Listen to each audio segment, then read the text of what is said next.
It's news time. Information is power. The current. The news headline: Malami media's trial of Igboho and Kanu. Two citizens of the Federal Republic of Nigeria, Sunday Igboho and Nnamdi Kanu, are being accused by the federal government of terrorist activities with support from foreign sources. Igboho, an agitator for self-determination for his Yoruba ethnic group, is alleged to receive more than 127 million towards his activities from, according to Attorney General and Minister of Justice Abubakar Malami, son, a federal lawmaker in the National Assembly, and of financial dealings with the person linked and convicted in Saudi Arabia of funding terrorism. Nnamdi Kanu, in the same vein of the indigenous people of Biafra known as IPOB, the group he leads, are accused of offenses against the state and people of Nigeria. The findings of the 24-person Presidential Ad hoc Committee that investigated the activities of the IPOB as, according to Malami, cited a litany of offenses against the agitator for self-determination for his Igbo people.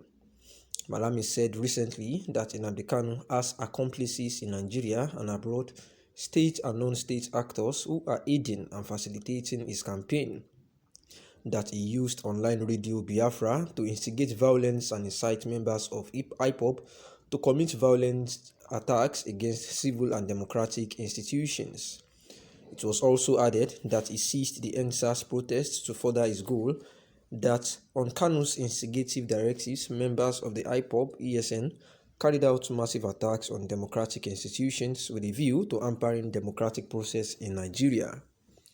Not done, the committee ascribed the killing of 175 security personnel, traditional rulers, and most recently, Dr. Chike Akunyili and others to Kanu and his IPOB group.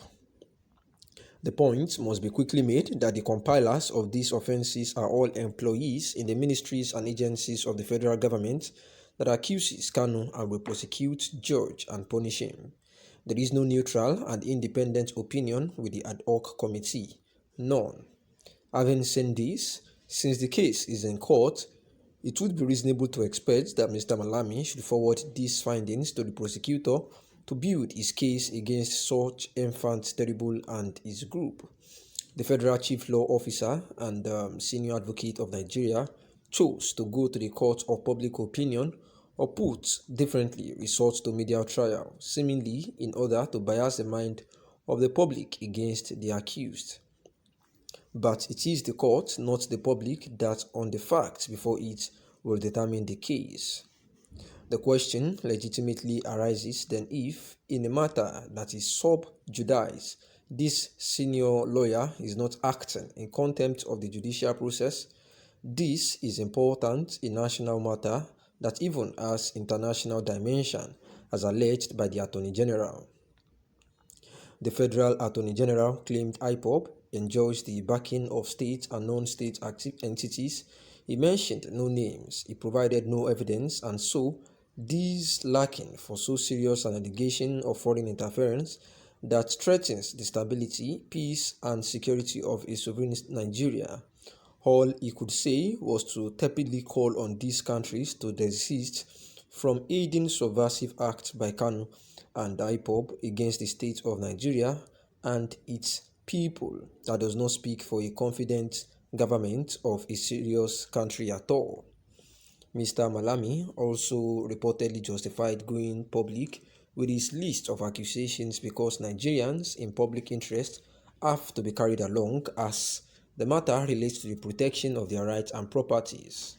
One therefore should think that if this public officer is so public interest minded, those alleged state and non-state backers of Kanu and IPOB should be disclosed to the public as well.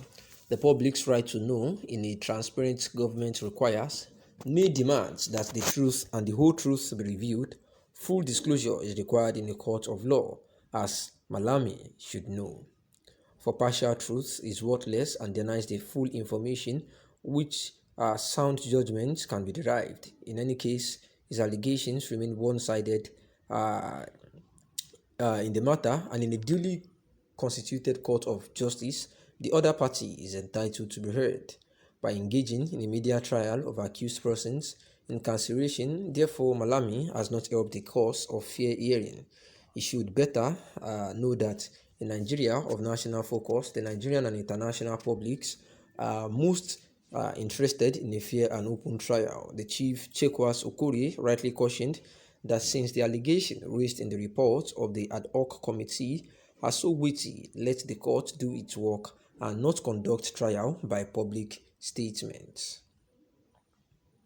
Also, besides that, Malami and the federal government he represents should desist from the trial by public opinion. It must be said too that raising these yet to be substantiated allegations do nothing to lower tension in the land.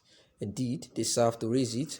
Truth be told, too many sections of Nigeria are thoroughly unhappy for different reasons with the state of their country under the present government led by President Muhammadu Buhari, and agitation for self-determination, which by the way is universally recognized as a right, is not necessarily a pleasant choice. It is foisted upon by the nigh intolerable situations that prevail in the land. Igboho and Kanu merely symbolize this feeling of group exclusion and are courageous enough to do something about it. All said, the Igboho, Kanu, and similar national issues are political in nature, rather than resort to tortuously legalistic and cordial-wielding approach that can only make an already bad matter worse. Government is advised to see and to address politically this trouble in the land.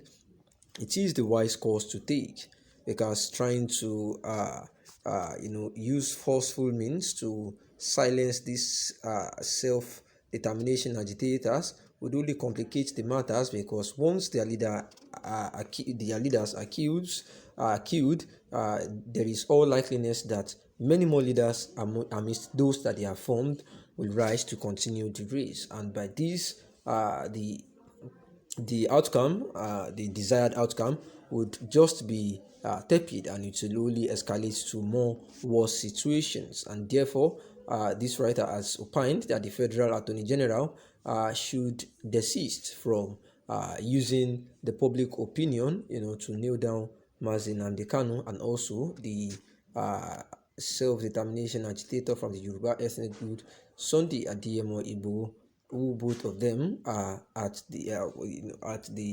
Beninois prison, that is Sunday Adeyemo Igboho, waiting trial and to be released from the Benin state, from the Benin Republic, and also Nnamdi Kanu of the IPOB, who is still at the DSS facility awaiting trial for November 10, 2021. And this is the news. Good morning.